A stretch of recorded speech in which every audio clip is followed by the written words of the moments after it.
everyone, welcome to my channel Shadow Maker. And before entering that, I'm going to introduce the topic electric charges and electric field. All of us have the experience of seeing a spark and hearing a crackle when we take off our synthetic clothes or sweater, particularly in dry weather. This is almost inevitable with ladies' garments like polyester sari. Have you ever tried to find any explanation for this phenomenon? Another common example of electric discharge is the lightning that we see in the sky during thunderstorms. We also experience a sensation of an electric shock either while opening the door of a car or holding the iron bar of a bus after sliding from our seat. The reason for this experience is the discharge of electric charges through our body, which were accumulated due to rubbing of insulating surfaces. You might have also heard that this is due to the generation of electrostatic force. And static means anything that does not move or change with time. Electrostatics deals with the study of forces, fields, and potential arising from the static charges. And what is meant by electric charge? How we found that electric charges? So it is one of the history. That history I am going to tell you. Historically, the credit of discovery of the fact that amber rubbed with wool or silk cloth attracts light object goes to Thales, Greece around 600 BC. The name electricity is coined from the Greek word electron, meaning amber. Many such pairs of materials were known which, on rubbing, could attract light objects like straw, pitball, and bits of papers.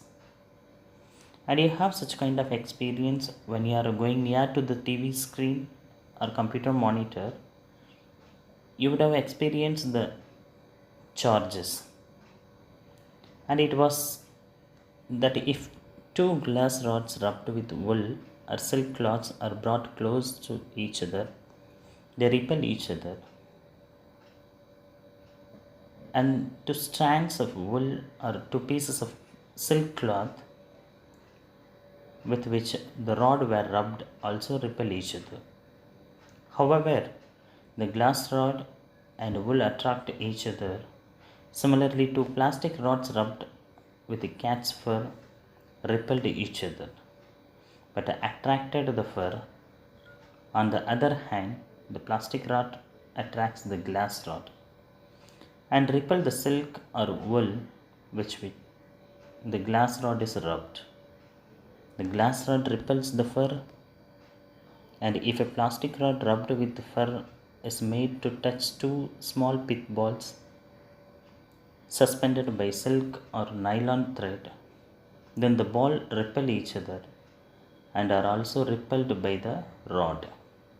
So similarly, the effect found in the pith balls are touched with a glass rod rubbed with silk.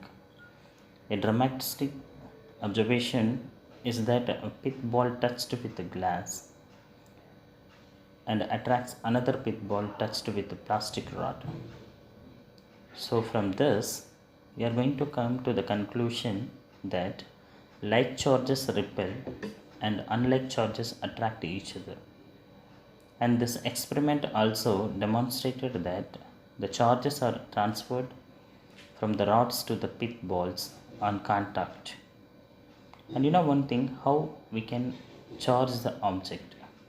So there are three different ways are there. One is rubbing, or second one is contacting, and the third one is inducting. So the conduction and the induction also is there behind this induction of charges. And unification of electricity and magnetism, it is one of the very important topic in the modern science. And in olden days, electricity and magnetism were treated as a separate subject. But electricity deals with the charges on the glass rod, cat's fur, batteries, lightning, etc. While magnetism describes interactions of magnets, iron fillings, compass needles, etc.